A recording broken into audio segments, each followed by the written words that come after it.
আমি হেলেন কিংবা নূরজাহানকে দেখিনি, ক্লিওপেট্রা কি মমতাজ কেউ নয়। আমি হেলেন কিংবা নূরজাহানকে দেখিনি, ক্লিওপেট্রা কি মমতাজ কেউ নয়। আমি তোমাকে দেখেছি, তোমাকে দেখেই জেনেছি কেন গড়েছিল তাজমহল, কেন পুড়েছিল ট্রয়। আমি হেলেন কিংবা নূরজাহানকে দেখিনি, ক্লিওপেট্রা কি মমতাজ কেউ নয়। আমি তোমাকে দেখেছি, তোমাকে দেখেই জেনেছি কেন গড়েছিল তাজমহল, কেন পুড়েছিল ট্রয়। কেন গড়েছিল তাজমহল, কেন পুড়েছিল ট্রয়।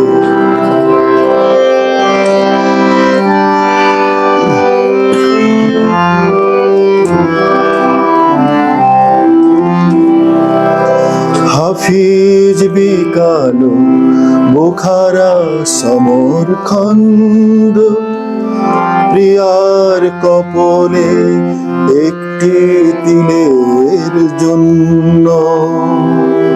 হাফিজ বিকালো বুখারা সমরখন্দ, প্রিয়ার কপলে একটি তিলের জন্য।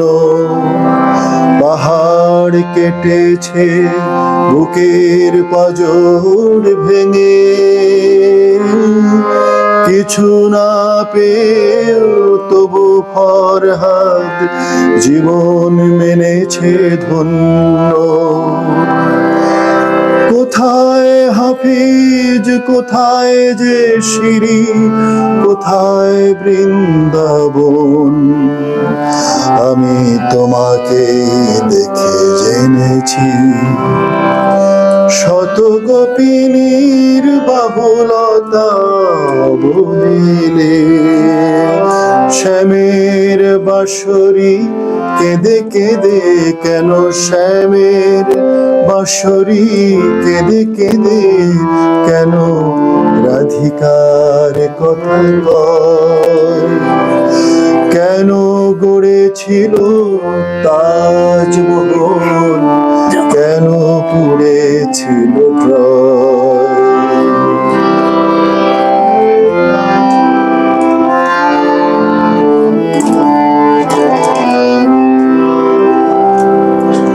রামগিরি থেকে বিরহী যজ্ঞ শুনে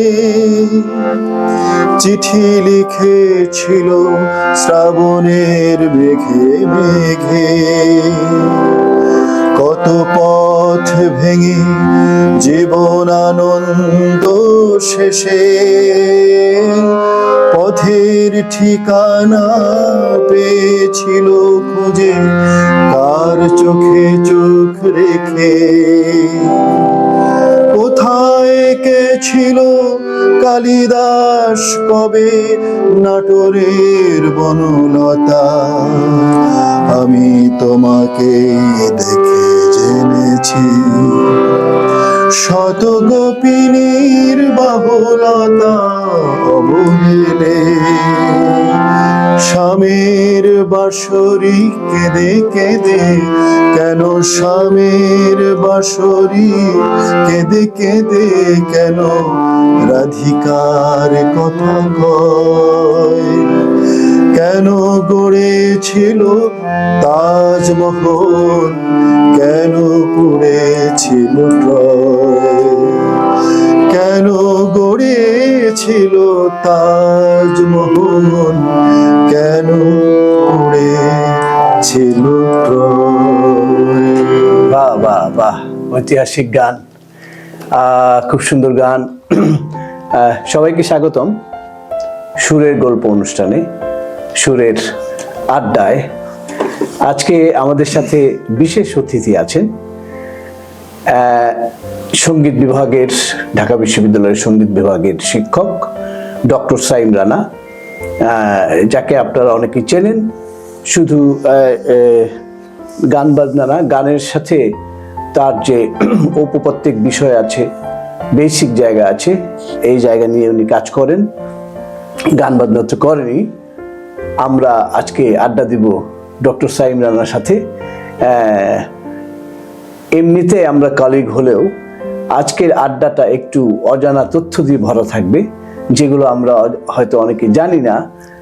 সাইম রানার জীবনের যে সুরের গল্প, সেই গল্প আমরা আজকে এই প্রোগ্রামের মাধ্যমে উঠিয়ে আনতে চাই। সাইম রানা কেমন আছেন? হ্যাঁ, আজকে খুবই ভালো আছি, এবং বিশেষ আজকের দিনটির জন্য, বিশেষ করে আছে 25শে ডিসেম্বর, বিশেষ বড়দিন। আমাদের খ্রিস্টান ধর্মীয় কমিউনিটির আজকের ঈদ বলা যেতে পারে। তো এই চমৎকার একটি দিনে আমরা মানে গান করতে পেরে আমার খুব ভালো লাগছে যে এরকম একটা অনুষ্ঠানে আমাকে আমন্ত্রণ জানানো হয়েছে। ভালো মন্দ সবকিছু মিলে আমরা ডক্টর সাইম রানাকে জিজ্ঞেস করতে চাই, এই যে গান শুনলাম, আপনারা বুঝতে পেরেছেন যে কোন ধারায় বা কোন চেতনায় সে বাস করে বা কি ধরনের অন্বেষণ তার মধ্যে আছে। তো সেই জায়গা থেকে জিজ্ঞেস করতে চাই যে এই যে সঙ্গীতের রাস্তায় বা সঙ্গীতের ভালো লাগার জায়গায় কবে টের পেলেন যে গান বাজনা আসলে ভালো লাগে, বা গান ভেতরে আছে, বা সঙ্গীত বা সুর আমার ভেতরে আছে? এটা কিভাবে টের পেলেন? টের পাওয়া, এই শব্দটি খুব দারুণ একটা শব্দ, যদিও খুব ছোট্ট একটা শব্দ। আসলে শব্দ বলতে প্রতিটি শব্দই খুব গুরুত্বপূর্ণ হয়ে ওঠে। কিভাবে যে কোনো কোনো শব্দ গঠিত হয়ে একটা মানুষের জীবনকে ভেঙে চুরে চুরমার করে দেয়, আবার কোনো কোনো শব্দ গঠিত হয়ে জীবনকে নির্মাণ করে। এর সাথে অনুভূতি, এর সাথে আবেগ, সবকিছু জড়িত। মানুষ যত ধীরে ধীরে পরিণত হয়, তখন তার অনুভূতির নানা মাত্রিকতা তৈরি হয়। তখন আসলে গানের নানা মাত্রিকতা তার ভেতরে বোধের সাথে কাজ করে। আজকে আমি মানে প্রথম আলো পড়ছিলাম, মানে পাশ্চাত্যের খুব বিখ্যাত সঙ্গীত শিল্পী টেইলর সুইফটের একটা ছোট্ট কমেন্টস আছে। ওই কমেন্টসটা ধরেই বললাম যে শব্দ কখনো ভেঙে টুকরো করে, কখনো গঠিত করে। তো এই গঠিত হওয়া এবং ভেঙে যাওয়া এবং মিলিয়ে যাওয়া শেষ পর্যন্ত। তো সঙ্গীত আসলে সুর যেটা দেখা যায় না, কিন্তু তা আবার দেখতেও পাওয়া যায়। যখন সুরকে দেখতে পায় মানুষ, তখনই তার ভেতরে এই যে আপনি বললেন টের পাওয়ার ব্যাপারটা, এই টের পাওয়াটা তখন কাজ করে। তো এটা ধীরে ধীরে আসলে টের পাচ্ছি। প্রথমে যখন সঙ্গীত আমার শুরু হয়েছিল, বিশেষ করে আমি প্রথম দিকে সাহিত্যের সাথে যুক্ত ছিলাম, কবিতা লিখতাম। তারপরে আস্তে আস্তে গান লিখতে শুরু করলাম। আচ্ছা, সেটাও বলা যেতে পারে আমি যখন এই এসএসসি পড়ি তখন, হ্যাঁ, মাধ্যমিক দিয়ে পাশ করার পরে। তারপরে যখন ইন্টারমিডিয়েট উঠলাম, আরও লিখলাম গান। কিন্তু দেখছি যে এই গান আমি লিখছি কিন্তু কেউ গাইছে না। এটা একটা বড় ধরনের ধাক্কা। তো গান তাহলে কেউ গাইছে না কেন, তাহলে আমাকেও গাইতে হবে। তখন আমি একটু টুকটাক করে গান গাইতে বা শিখতে শুরু করলাম। সেটা কোন বয়সে বা কোন কোথায়? এটা ইন্টারমিডিয়েট পাশ করে যখন আমি ঢাকা ইউনিভার্সিটিতে যখন ভর্তি হলাম, এবং একটা সৌভাগ্যক্রমে তখন আমি ইউনিভার্সিটিতে ভর্তি হই, তখন সঙ্গীত বিভাগ চালু হয়। 1993-94 সালের সময়ের কথা বলছি। তো তখন সাবসিডিয়ারি মিউজিক শুরু হয়। তো আমার ওই আগ্রহ থেকে চিন্তা করলাম যে ঠিক আছে, আমি গান করব না কখনো, কিন্তু গান লেখার জন্য এবং এই গানটি কেউ যেন গায়, তার জন্য আমার গান একটু শিখতে হবে। এই কারণে আমি ভর্তি হলাম এবং সঙ্গীত বিভাগে আমার শ্রদ্ধেয় নীলুফার ইয়াসমিন আপা, তারপরে রেজওয়ানা চৌধুরী বন্যা, ডক্টর মৃদুল কান্তি চক্রবর্তী, ডক্টর কৃষ্ণপদ মণ্ডল সহ আরো অনেকে ছিলেন, মিনা বড়ুয়া ছিলেন, আর অনেকেই মহান ব্যক্তিত্ব আমাদের দেশের, অনেকে প্রয়াত হয়েছেন। তাদের কাছে গান শিখা এবং শোনা এবং বোঝার শুরু হয়। এরপর আমি নজরুল ইনস্টিটিউটে গান শিখেছি এবং উস্তাদ অনিল কুমার সাহার কাছেও বেশ কিছুদিন ক্লাসিক্যাল মিউজিকে তালিম নিয়েছি। তারপর আরও বিভিন্নভাবে আমি জাপানে স্কলারশিপ নিয়ে পড়াশোনা করেছি, সেখানেও বিশেষ করে মিউজিক কম্পোজিশন নিয়ে শেখার অভিজ্ঞতা হয়েছে। সাউথ কোরিয়াতে মিউজিকের উপরে পড়াশোনা করতে গিয়ে আরও অন্যান্য ধরনের অভিজ্ঞতা হয়েছে। সর্বোপরি মানে মিউজিকের সাথে সংযুক্তি, তো লিরিক্স লিখতে গিয়ে মিউজিক ডিরেকশন, তারপরে গান গাওয়া, সুর করা, এইভাবে আস্তে আস্তে টের পাওয়ার শুরু। এই যে একটা কথা বলে রাখি, এই যে ডিরেকশনের কথা বলছেন, যে ডিরেকশনের প্রতিও একটা অনুভব করলেন যে এটাও করা যায়, তো বলে রাখি যে ডক্টর সাইম রানা কিন্তু বাংলাদেশের জাতীয় চলচ্চিত্র পুরস্কার পেয়েছিলেন 2000 কততে? এটা 2016 সালে। 2014 এর পুরস্কার 16 সালে দেওয়া হয়েছিল। তো আমরা আড্ডায় আছি সুরের গল্প অনুষ্ঠানে, সুরের জার্নি, ডক্টর সাইম রানার জীবনের যে সুরের গল্প তা শুনছি এবং শুনতে থাকবো। তার মাঝখানে আবার একটা গান শুনতে চাই। কি গান করব? আসলে আমি তো গানের লোক না, গান টের পাওয়ার লোক। আচ্ছা, আমি একটি স্বরচিত গান করি, কিছুটা না, করবো না পুরোটাই। গান আমি প্রথমে একটু ভূমিকা দিই। প্রথমে যে গানটি করলাম এটা আবু জাফরের গান। আমরা খুব জানি যে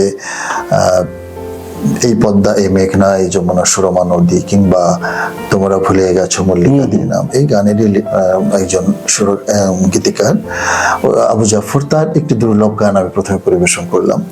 এখন পরিবেশন করছি স্বরচিত একটি গান। এখানে একজন বন্ধু এখনো, আমি একটু ভূমিকা দিতে চাই। গানটি মূলত মানে ওয়েটিং ফর গডও একটা খুব বিখ্যাত স্যামুয়েল বেকেটের একটি নাটক। সে নাটকের কাজ করতে গিয়ে আমার মাথার ভিতরে এই যে একটা গডর প্রতীক্ষায় বা একটা মানুষের প্রতীক্ষা করে, সেই প্রতীক্ষায় শেষ পর্যন্ত তাকে পাওয়া যায় না, কিন্তু তারপরেও মানুষ প্রতীক্ষা করে, এরকম একটা অনুভূতি থেকে একটি গান শোনাচ্ছি।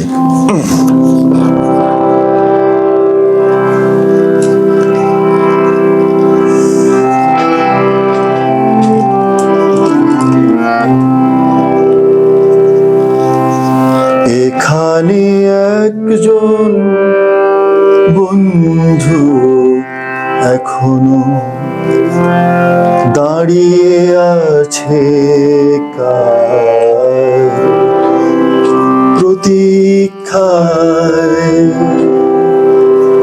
বসন্ত ফিরে আসে, ঝরানো পাতার গালিচায়, ঝরানো পাতার গালিচায়। এখানে একজন বন্ধু এখনো দাঁড়িয়ে আছে, কার প্রতীক্ষায়। বসন্ত ফিরে আসে, ঝরানো পাতার গালিচায়, ঝরানো পাতার গালিচায়।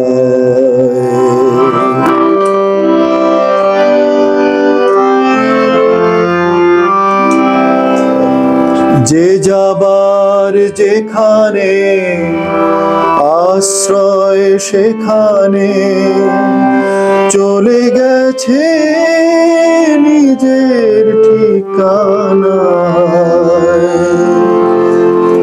কিছুটা বিশ্বাস রেখে গেছে শিশিরে, আসবে আগামী সন্ধ্যা।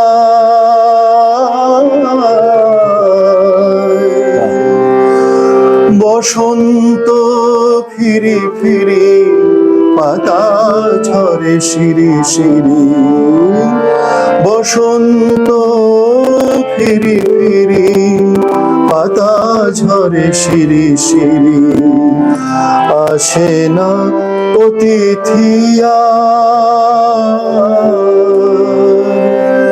রাত্রি বুকে ধরে স্বপ্ন ভেঙে চুরে দাঁড়িয়ে আছে কার প্রতীক্ষায়, এখানে একজন বন্ধু এখনো দাঁড়িয়ে আছে কার প্রতীক্ষায়।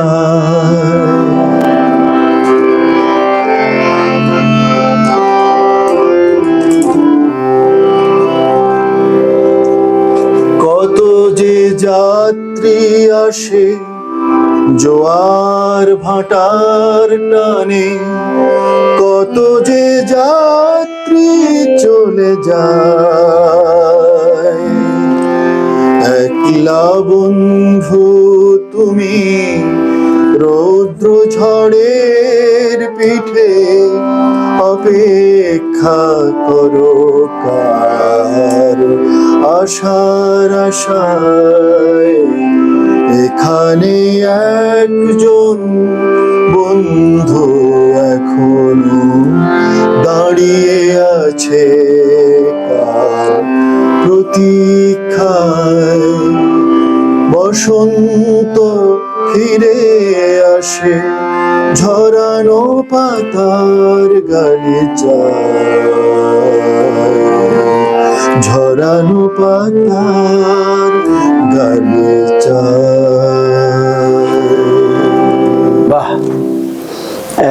সুরের গঠনে একটু আলাদা রকম ব্যাপার আছে। আমরা সহসা বা সচরাচর যেই ধরনের বা যে ধারার গান গাইতে গাইতে বড় হয়েছি, তার থেকে ওইটার সাথে কিছুটা মিশ্রণ আছে, আবার কোথায় জানি অন্যদিকে যেতে চায় এই ধারাটা। তো ভালো লাগার গান, খুব সুন্দর। সুযোগ পেলে আমরা হয়তো গাইবো গান। তো এই যে তারপরে যে সাবসিডি নিলেন, পড়লেন, তারপরে আস্তে আস্তে সঙ্গীতের পথে আর কি কি যাত্রা আপনার হলো? সঙ্গীতের মানে মাস্টার্স করলাম, করার পর ভাবলাম যে পিএইচডিও করি। আচ্ছা। তো তখন বাংলাদেশের গণসঙ্গীতের উপর আমি পিএইচডি করার একটা মনস্থির করলাম। আমাদের বিভাগেরই ডক্টর মৃদুল কান্তি চক্রবর্তী, তার আন্ডারে। তো আমার বিষয় ছিল বাংলাদেশের গণসঙ্গীত বিষয় ও সুর বৈচিত্র্য।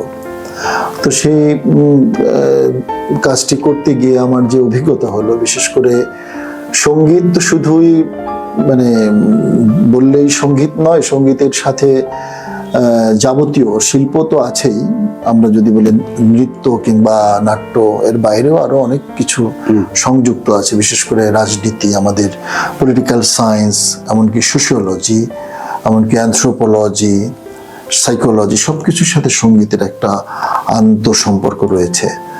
তো গণসঙ্গীতে কাজ করতে গিয়ে দেখলাম যে আসলে আমাদের মানে সমাজ অথবা শ্রেণী সংগ্রাম, এই সংগ্রামের সাথে সঙ্গীত এবং শিল্পর কতটা আন্তঃসম্পর্ক, কত ঘনিষ্ঠ যোগাযোগ।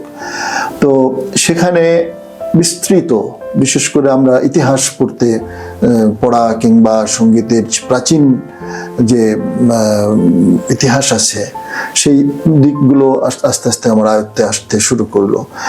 এরপরে সঙ্গীত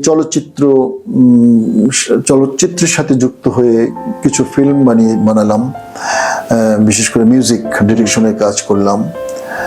এর বাইরে আরো বলতে বিশেষ করে মিউজিক গবেষণার সাথে কাজ করলাম, মিউজিক এডুকেশন নিয়ে কাজ শুরু করলাম ঢাকা ইউনিভার্সিটিতে 2015 সালে আমার জয়েনিং এর পর। বিশেষ করে দেখলাম যে এই দেশে সঙ্গীতের এত অফুরন্ত ভাণ্ডার, বিশেষ করে লোকসঙ্গীতের তো আছেই, এর পাশাপাশি আরো অজস্র ধারার সঙ্গীত আছে, কিন্তু তা প্রাতিষ্ঠানিকভাবে বা একাডেমিকভাবে তাকে কিভাবে মানে বিশ্ব পর্যায়ে রূপান্তর করা, এমনকি বাংলা গানকে মানে আরো সমৃদ্ধ করার ক্ষেত্রে, এমনকি সামগ্রিকতার মধ্যে এটা পৌঁছে দেওয়ার জন্য যে যে ধরনের কাজ দরকার, তার জন্য ভালো একটা বা একাডেমিক এডুকেশনের উন্নয়ন দরকার। সেখানে মিউজিক এডুকেশন নিয়ে আমি কাজ করেছি। তো সেখানেও দেখেছি যে আসলে সঙ্গীত মানে আরো বৃহৎ পরিসরে কাজ করার সুযোগ আছে। আচ্ছা, আমরা শুনছি এবং দেখছি সুরের গল্প। আমাদের সাথে আজকে আছেন ডক্টর সাইম রানা। নানা ধরনের ইনফরমেটিভ গল্প আমরা শুনবো।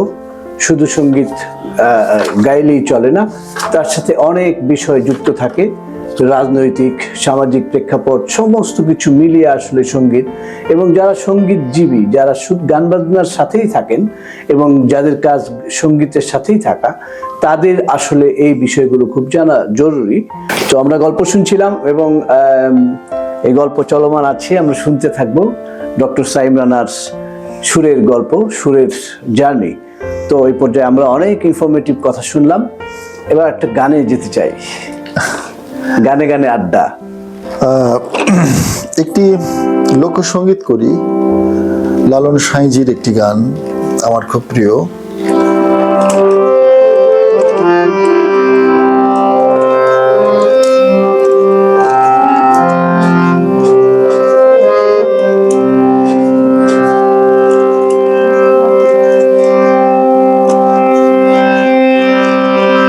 হারে বিধি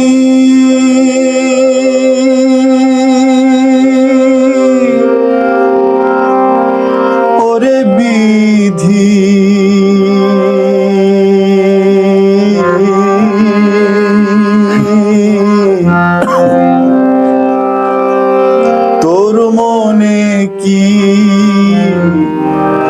ইহাই ছিল, সমুদ্রের কিনারে থেকে জল বিনে তো কি মূল, হারে বিধি ওরে বিধি, হারে বিধি ওরে বিধি, তোর মনে কি ইহাই ছিল, সমুদ্রের কিনারে থেকে জল বিনে তো কি মূল, সমুদ্রের কিনারে থেকে।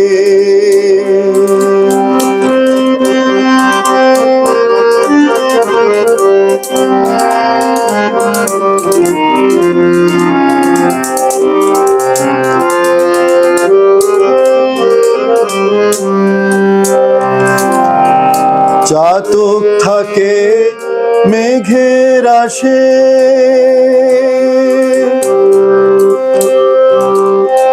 মেঘ বরিশন অন্য দেশে, চাতক থাকে মেঘের আসে,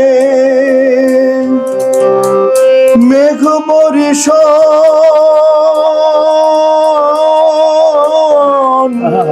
অন্য দেশে, চাতক থাকে মেঘের আসে, মেঘ বরিশন অন্য দেশে, বল চাতক বাঁচি কিসে, বল চাতক বাঁচি কিসে, ওষ্ঠাগত প্রাণকুলে, সমুদ্রের কিনারে থেকে জল বিনে তো কি মূল, সমুদ্রের কিনারে থেকে।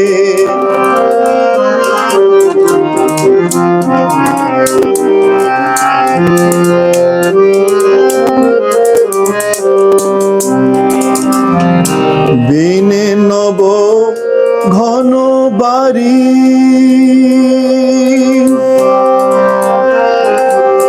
খায় না তারা অন্য বাড়ি। বিনে নব ঘন বাড়ি, খায় না তারা অন্য বাড়ি। চাতকের প্রতিজ্ঞা ভারী,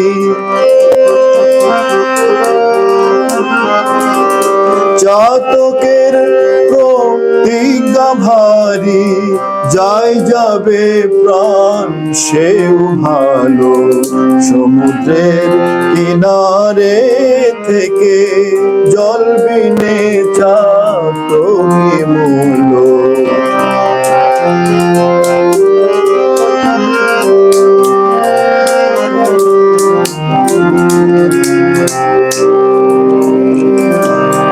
লালন বলে বুঝলাম এখন, হলো না মন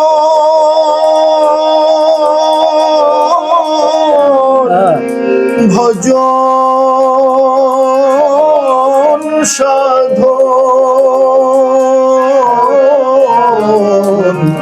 লালন বলে বুঝলাম এখন, হলো না মোর ভজন সাধন। ভুলে সিরাজ সাইজির চরণ,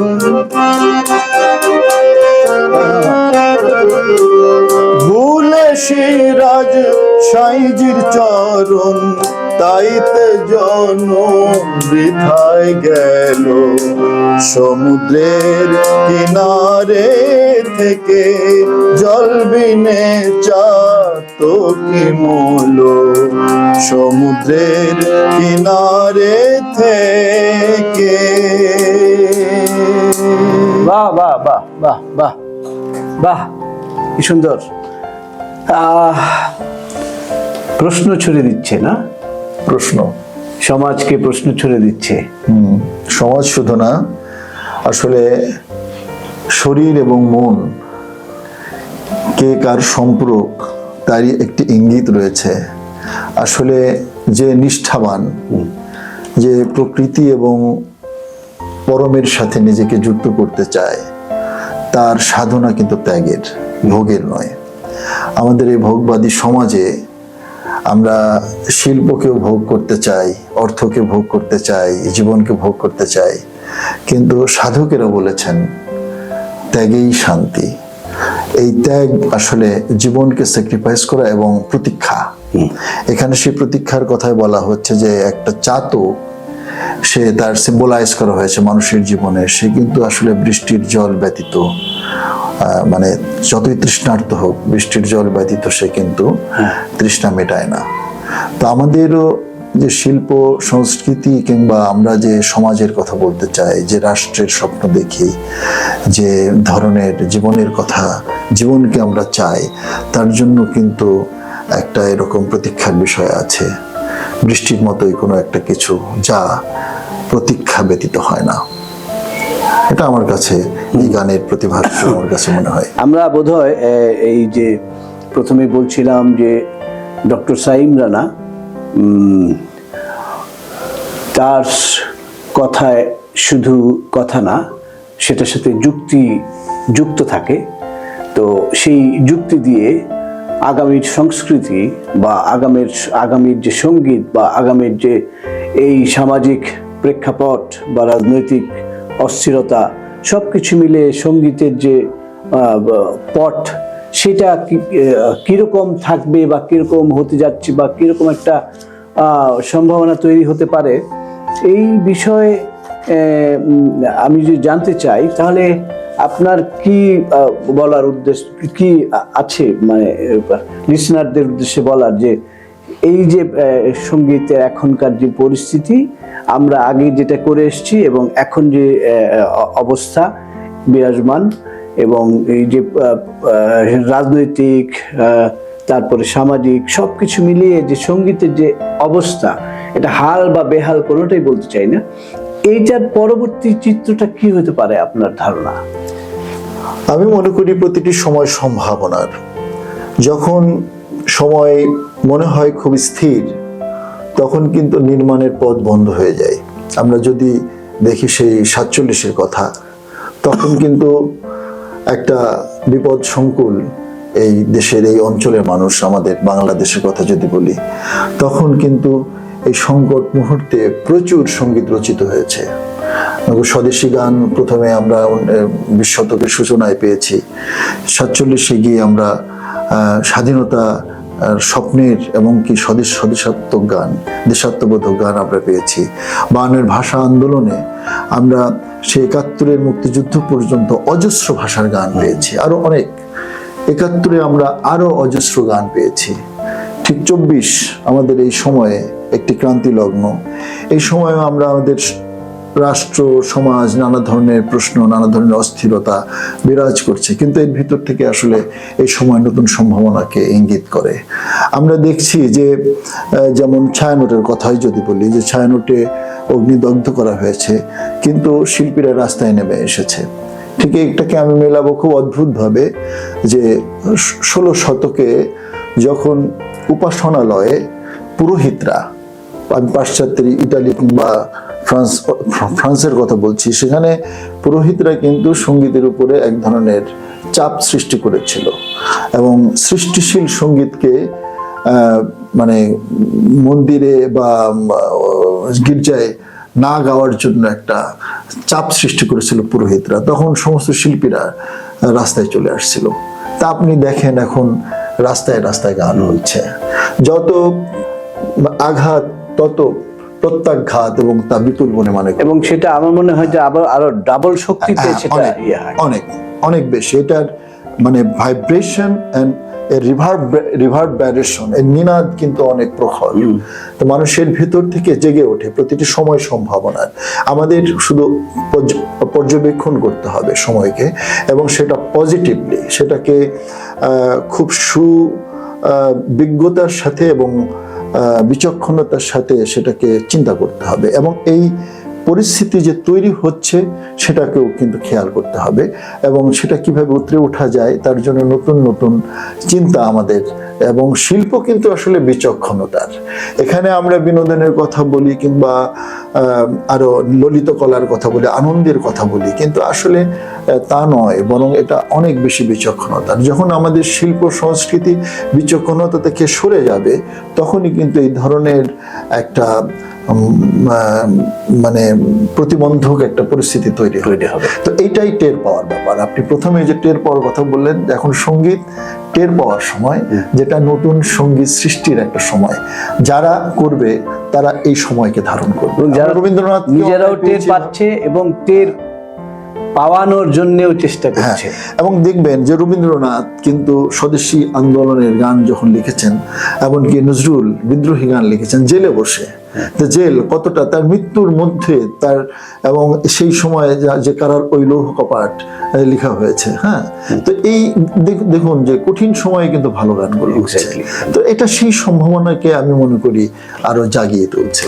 বাহ বাহ, আমরা খুবই ইনফরমেটিভ কথা শুনছি, এবং এগুলো মুখের কথা নয়, এগুলো আসলে ইতিহাস থেকে বলা এবং গবেষণালব্ধ কথা, যেগুলো আসলে শুধু বইয়ের ভাষা না। এগুলো যারা অনেক দিন ধরে এই গবেষণা করেন তারা এই কথাগুলো জানেন এবং বুঝিয়ে বলতে পারেন। সেরকম একজন ডক্টর সাইম রানা।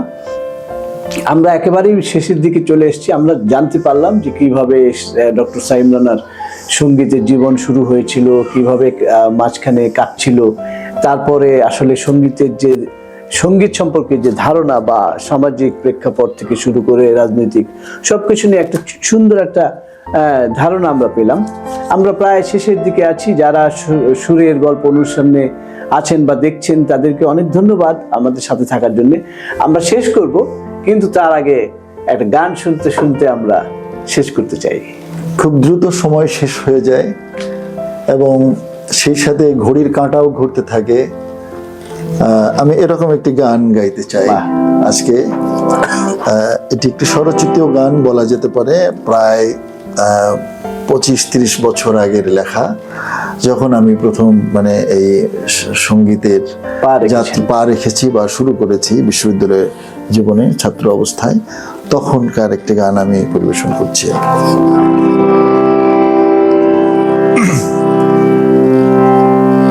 ঘড়ির কাঁটা থমকে দিয়ে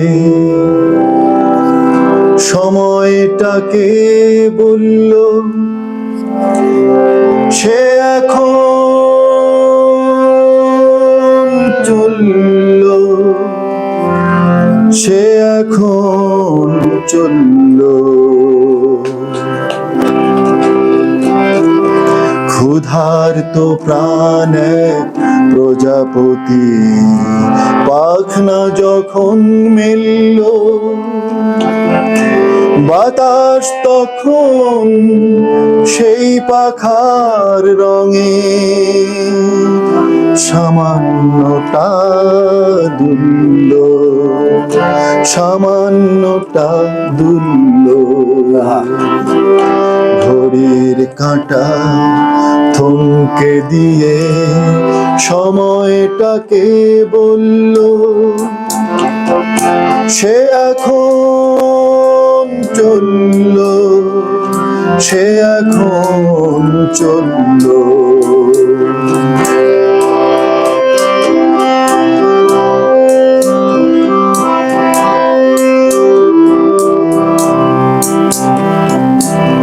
কখনো মনে হয় সময়টা থেমে গেছে, মনে হয় কখনো আলোরা হারিয়ে গেছে, কখনো মনে হয়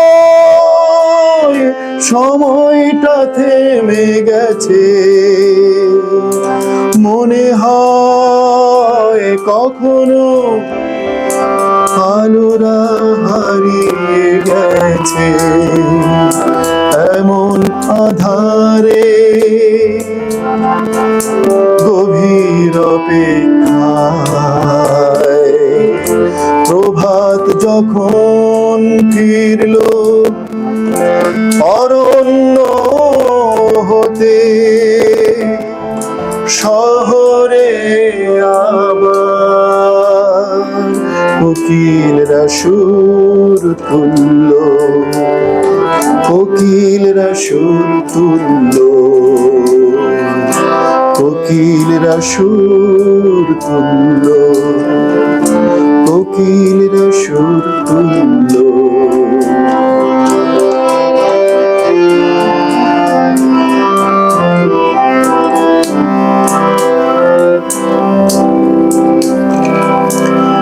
কাল যে ফুলটি